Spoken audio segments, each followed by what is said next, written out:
നമസ്കാരം. തൂലിക വാർത്തയിലേക്ക് സ്വാഗതം. ഞാൻ വീണ മധു. ആദ്യം പ്രധാന വാർത്തയിലേക്ക്.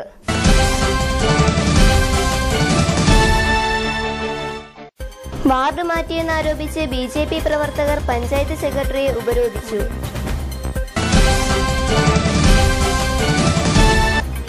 എഡിഎംകെയുടെ തെരഞ്ഞെടുപ്പിന്റെ ഭാഗമായുള്ള ശബ്ദപ്രചരണത്തിന് തുടക്കമായി.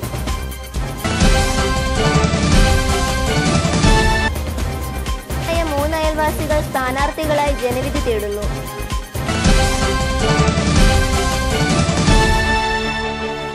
വാർത്തകൾ വിശദമായി. തമിഴ് മണ്ണിൽ നിന്നും കേരളത്തിലെത്തിയ എഐഎഡിഎംകെയുടെ തെരഞ്ഞെടുപ്പിന്റെ ഭാഗമായുള്ള ശബ്ദപ്രചരണത്തിന് തുടക്കമായി. ശബ്ദപ്രചരണ വാഹനം തമിഴ്നാട് മുൻ വനംവകുപ്പ് മന്ത്രി കെ.ടി. പച്ചൈമാൻ ഫ്ളാഗ് ഓഫ് ചെയ്തു. ഓൾ ഇന്ത്യ അണ്ണാ ദ്രാവിഡ മുന്നേറ്റ കഴകം കൊട്ടാരക്കര നെടുവത്തൂർ ഗ്രാമപഞ്ചായത്തിലെ കുറുമ്പാലൂർ വാർഡിലാണ് ജനവിധി തേടുന്നത്. കുറുമ്പാലൂർ സ്വദേശിനി ജയമോളാണ് തൊപ്പി ചിഹ്നത്തിൽ എഐഎഡിഎംകെ സ്ഥാനാർത്ഥിയായി മത്സരിക്കുന്നത്. നവംബർ 2 നടക്കുന്ന തദ്ദേശ സ്വയംഭരണ സ്ഥാപനങ്ങളിലേക്കുള്ള തെരഞ്ഞെടുപ്പിന്റെ എഐഎഡിഎംകെയുടെ ശബ്ദപ്രചരണ വാഹനം മുൻ തമിഴ്നാട് വനം വകുപ്പ് മന്ത്രി പി.കെ. പച്ചൈമാൻ ഫ്ളാഗ് ഓഫ് ചെയ്തു. നെടുവത്തൂർ കുറുമ്പാലൂരിൽ എഐഎഡിഎംകെ കേരള ഘടകം സംസ്ഥാന ജനറൽ സെക്രട്ടറി അഡ്വക്കേറ്റ് ശ്രീനിവാസ വേണുഗോപാലിന്റെ അധ്യക്ഷതയിലാണ് പരിപാടികൾ നടന്നത്. പരിപാടിയിൽ തമിഴ്നാട് എംഎൽഎമാരായ പി.ജെ. രാജേന്ദ്രൻ, കെ.ടി. മുരുകേശൻ, മുത്തുസെൽവി, ജില്ലാ സെക്രട്ടറി സെൽവകുമാർ തുടങ്ങിയവർ സംസാരിച്ചു. എന്റെ ചിഹ്നം തൊപ്പിയാണ്. തൊപ്പി ചിഹ്നത്തിൽ വോട്ട് ചെയ്ത് എന്നെ വിജയിപ്പിക്കണമെന്ന് അപേക്ഷിക്കുന്നു. நிகழ்ச்சியிலே கலந்து கொண்டிருக்கின்ற கழகத்தினுடைய முன்னோடிகளை உங்கள் அனைவருக்கும் நன்றி கலந்த வணக்கத்தை கூறி, மாண்புமிகு தமிழக முதல்வர் டாக்டர் புரட்சித் தலைவி அம்மா அவர்கள் தமிழகத்திலே இந்திய திருநாடை போற்றுகின்ற மக்கள் நல திட்டங்களை இன்றைக்கு நிறைவேற்றி வருகின்றார்கள். அந்த வகையில் கேரள மாநிலத்திலும் கேரள மக்களுக்காக பல்வேறு மக்கள் நல திட்டங்களை நிறைவேற்றுகின்ற வண்ணம் அதன் முதற்கட்டமாக இன்றைக்கு நெடுவத்தூர் பஞ்சாயத்து 7வது வார்டு குறும்பாலூர் உறுப்பினர் பதவிக்கு அன்பு சகோதரி ஜெயமோள் அவர்களை தொப்பி சின்னத்திலே போட்டியிட வைத்திருக்கின்றார்கள். அவர்களை வெற்றி பெற செய்து மாண்புமிகு தமிழக முதல்வர் டாக்டர் புரட்சித் தலைவி அம்மா அவருடைய மக்கள் நல திட்டங்கள் கேரள மாநிலத்திலும் கேரள மக்களிடத்தில் கிடைத்திட உங்களுடைய பொன்னான வாக்குகளை எல்லாம் தொப்பி சின்னத்திலே வாக்களிக்குமாறு உங்களை பொற்பாதமலர்ந்து தொட்டு வணங்கி விடைபெறுவோர். நன்றி, வணக்கம். News bureau, Kottarakkara. കൊട്ടാരക്കര മുനിസിപ്പാലിറ്റിയിലേക്കുള്ള കന്നിയംഗത്തിന് തുടക്കത്തിൽ തന്നെ ഗ്രാമപഞ്ചായത്ത് സെക്രട്ടറിക്കെതിരെ ഗുരുതര ആരോപണം. അപേക്ഷയില്ലാതെ വോട്ടർമാരെ വാർഡ് മാറ്റിയെന്നാരോപിച്ച് ബിജെപി പ്രവർത്തകർ പഞ്ചായത്ത് സെക്രട്ടറിയെ ഉപരോധിച്ചു. കൊട്ടാരക്കര മുനിസിപ്പാലിറ്റിയിലേക്കുള്ള കന്നിയംഗത്തിന് തുടക്കത്തിൽ തന്നെ ഗ്രാമപഞ്ചായത്ത് സെക്രട്ടറിക്കെതിരെ ഗുരുതര ആരോപണം. കൊട്ടാരക്കര നഗരസഭയിലെ തൃക്കണമംഗൽ 14ാം വാർഡിലേക്കുള്ള വോട്ടർ പട്ടികയിലാണ് 75 പേരെ തിരികെ കയറ്റിയത്.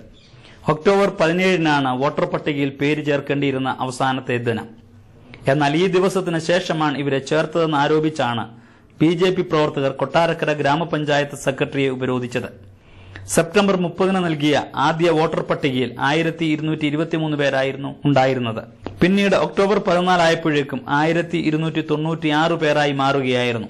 ഇതിന് പ്രകാരമുള്ള പ്രചരണം രാഷ്ട്രീയ കക്ഷികൾ പൂർത്തിയാക്കിയ സാഹചര്യത്തിലാണ് ഒക്ടോബർ 17-ന് ശേഷം പുതിയ പട്ടിക പുറത്തുവരുന്നത്. ഈ തിരിമറികൾ ചൂണ്ടിക്കാട്ടിയാണ് ബിജെപി പ്രവർത്തകർ ഉപരോധ സമരം നടത്തിയത്. രാവിലെ 10 മണിക്ക് പഞ്ചായത്തിലെത്തിയ ബിജെപി പ്രവർത്തകർ 11 മണി കഴിഞ്ഞും സെക്രട്ടറി എത്താത്തതിനെ തുടർന്ന് പഞ്ചായത്തിനുള്ളിൽ പ്രതിഷേധിച്ചു. കൊട്ടാരക്കര എസ്ഐ ബെന്നി ലാലുവിന്റെ നേതൃത്വത്തിലുള്ള വൻ പോലീസ് സംഘം സ്ഥലത്തെത്തി പ്രവർത്തകരെ നിയന്ത്രിച്ചു. തുടർന്ന് പോലീസ് സംരക്ഷണയിൽ സെക്രട്ടറിയെ പഞ്ചായത്ത് കോൺഫറൻസ് ഹാളിൽ എത്തിച്ച് പ്രവർത്തകരുമായി ചർച്ച നടത്തി.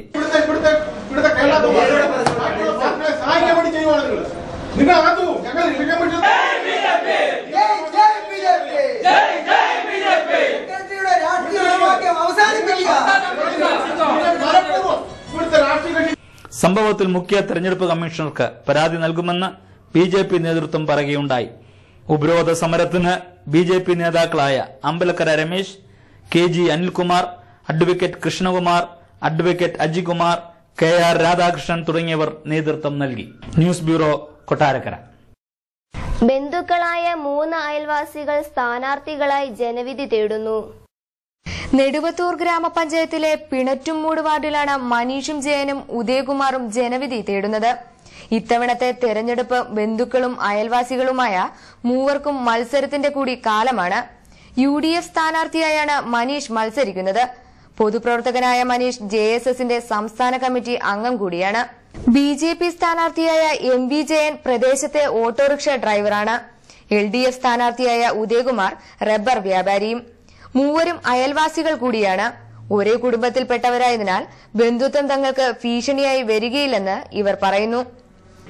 നമുക്ക് സാധാരണ ഇഷ്ടം പോലെ പേരുണ്ട്, വോട്ട് ചെയ്യാനും പ്രവർത്തിക്കാനില്ല, ഇഷ്ടം പോലെ ആളുണ്ട്. നമുക്ക് ബന്ധുവലയങ്ങളുടെ വിഷയമല്ല, ബന്ധുത്വമുള്ള പ്രശ്നമല്ല. ഇവിടെ രാഷ്ട്രീയമായിട്ടുള്ള വോട്ടുകളാണ് കൂടുതൽ. പിന്നെ പാർട്ടി അത്ര വോട്ടുണ്ട്. ഞങ്ങൾ പാർട്ടി കുടുംബങ്ങളുള്ള ഏറ്റവും വലിയ വാർഡായി പഞ്ചായത്തിൽ തന്നെ. എനിക്ക് എതിരായിട്ട് മത്സരിക്കുന്ന BJPയുടെ ആയാലും ഇടതുപക്ഷത്തിന്റെ സ്ഥാനാർത്ഥിയും ഒരു 100 മീറ്റർ വൃത്തത്തിന്റെ പരിധിയിൽ നിന്നുള്ളവർ ആണ് എന്നുള്ളത് തീർച്ചയായിട്ടും അയൽവാസികളും ബന്ധുക്കളും എല്ലാമായ 3 പേരാണ് ഞങ്ങൾ മത്സരിക്കുന്നത്. ഈ ത്രിതല പഞ്ചായത്ത് തെരഞ്ഞെടുപ്പിൽ ഇത്രയും അടുത്ത് ഒരേ പ്രദേശത്തുള്ള ഈ 3 വീടുകൾ അടുത്ത് താമസിച്ചുകൊണ്ട് മത്സരിക്കുന്ന ഏക ഒരു വാർഡ് ഇതായിരിക്കുമെന്നും അതേപോലെ നമ്മുടെ കഴിഞ്ഞ തെരഞ്ഞെടുപ്പുകളിലെല്ലാം 2 മതവിഭാഗക്കാരൊക്കെ ആയിരിക്കും അങ്ങോട്ടും ഇങ്ങോട്ടും മത്സരിക്കുന്നത്. തീർച്ചയായിട്ടും ഇതെല്ലാം ബന്ധുവലയത്തിനകത്ത് പെട്ട ഒരേ രീതിയിലുള്ള സ്ഥാനാർത്ഥികളായതിനാൽ തീർച്ചയായിട്ടും രാഷ്ട്രീയപരമായ ഒരു മത്സരമായിരിക്കും പിണറ്റുംമുട്ടിൽ നടക്കുവാൻ പോകുന്നത്. ഇവിടെ രാഷ്ട്രീയപരമായ മത്സരത്തിൽ UDF അതിൻ്റെ രാഷ്ട്രീയപരമായ മത്സരത്തെ അംഗീകരിച്ചുകൊണ്ട് ഇവിടെ വിജയത്തിലെത്തും. അതിനുപരി ജനം ഈ വാർഡിൽ നിന്നല്ല കേരള ഒട്ടുക്ക് ജനം ഒരു മാറ്റത്തിന് കാത്തിരിക്കുകയാണ്. ആ മാറ്റം BJPയിലൂടെയാണെന്ന് ജനം തിരിച്ചറിയാനുള്ള ഒരു സാധ്യത ഇപ്പം കാണുന്നുണ്ട്. സുഹൃത്തുക്കളായ മൂവരും വൈകുന്നേരങ്ങളിൽ കവലയിൽ ഒത്തുകൂടുന്നതും ഒന്നിച്ചു തന്നെ. News bureau, Kottarakkara. അവയവങ്ങൾ ദാനം ചെയ്ത് വ്യത്യസ്തരായി ഒരു വാർഡിലെ സ്ഥാനാർത്ഥികൾ. വെട്ടിക്കവല ഗ്രാമപഞ്ചായത്തിലെ പച്ചൂർ വാർഡിലാണ് പ്രാദേശിക ക്ലബിന്റെയും മൃതസഞ്ജീവനിയുടെയും സഹകരണത്തോടെ പരിപാടി നടന്നത്. സമദർശിനി കലാകായിക സമിതിയുടെയും സംസ്ഥാന സർക്കാരിന്റെയും മരണാനന്തര അവയവദാന പദ്ധതിയായ മൃതസഞ്ജീവനിയും സംയുക്തമായാണ് പരിപാടി നടത്തിയത്. മരണാനന്തര അവയവദാന സമ്മതപത്രത്തിൽ വെട്ടിക്കവല പഞ്ചായത്തിലെ പച്ചൂർ വാർഡിൽ നിന്നും മത്സരിക്കുന്ന 5 സ്ഥാനാർത്ഥികൾ ഒപ്പുവെച്ചപ്പോൾ ഒരു നാട് തന്നെ അവർക്ക് പിന്തുണയുമായി രംഗത്ത് വന്നു. LDF സ്ഥാനാർത്ഥികളായ Prameela Pradeep, Sindhu, UDF സ്ഥാനാർത്ഥികളായ Girish, Prasanna, BJP സ്ഥാനാർത്ഥി അനിൽ കൃഷ്ണൻ എന്നിവരാണ് മരണാനന്തര അവയവദാന സമ്മതപത്രത്തിൽ ഒപ്പുവെച്ചത്. പല അനുഭവങ്ങളും തങ്ങൾക്ക് മുന്നിൽ നേർസാക്ഷ്യമായി വന്നതിനാലാണ് ഇത്തരത്തിലൊരു പരിപാടി സംഘടിപ്പിച്ചിരിക്കുന്നതെന്ന് ക്ലബ്ബ് ഭാരവാഹികൾ തൂലിയ ന്യൂസിനോട് പറഞ്ഞു. സ്ഥാനാർത്ഥികളുടെ പൂർണ്ണമായ പിന്തുണ ഓരോ വീടുകളിൽ കയറി ഫോം നൽകിയിട്ട് അതിൽ അവരുടെ പൂർണ്ണമായ പിന്തുണ അവയവങ്ങൾ ദാനം ചെയ്യാവുന്ന ഒരു പൂർണ്ണമായി ഉറപ്പ് നൽകി ഒരു കൊച്ചു കുട്ടികളിൽ തുടങ്ങി എല്ലാവരിൽ നിന്നും പൂർണ്ണമായി എല്ലാവരുടെയും പൂർണ്ണ സഹകരണം ഇതിലേക്ക് കൊണ്ടുവരാനാണ്. ഭാവിയിലേക്ക് അതായത് നമ്മുടെ വരും തലമുറയ്ക്ക് വേണ്ടിയിട്ട് നമുക്ക് ചെയ്യാൻ പറ്റുന്ന നമ്മുടെ ഒരു ദുഃഖം നമ്മുടെ ഒരു അവയവം 20ഓളം അവയവങ്ങൾ നമുക്ക് മാറ്റിവെക്കാം, നമ്മുടെ ശരീരത്തിൽ നിന്ന് മാറ്റിവെക്കാം. ആ അവയവങ്ങൾ ഒരു അവയവം മറ്റൊരു ഭാവിയിലേക്ക് വാഗ്ദാനം ചെയ്യുകയാണെങ്കിൽ എത്രയോ കുടുംബങ്ങളുടെ ആ കണ്ണുനീരൊപ്പാനുള്ള ഒരു മാർഗവുമായി ഞങ്ങൾ ഈ സമദർശിനി കലാകായിക സമിതി ഈ ഗ്രാമപഞ്ചായത്തിൽ പൂർണ്ണമായി പരിപാടിയുടെ ഔപചാരികമായ ഉദ്ഘാടനം പ്രദേശത്തെ കുട്ടികളെ ചേർന്ന് ദീപം തെളിയിച്ചാണ് നിർവഹിച്ചത്.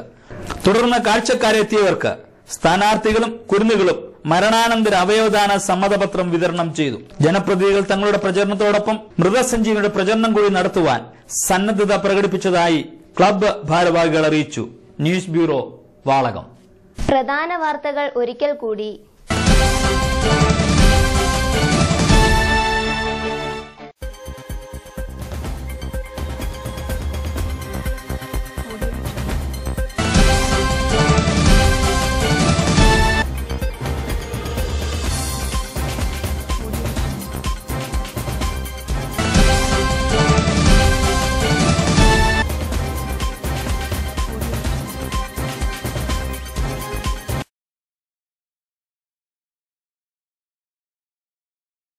ഇതോടെ ഈ ബുള്ളറ്റിൻ ഇവിടെ പൂർണ്ണമാകുന്നു. നമസ്കാരം.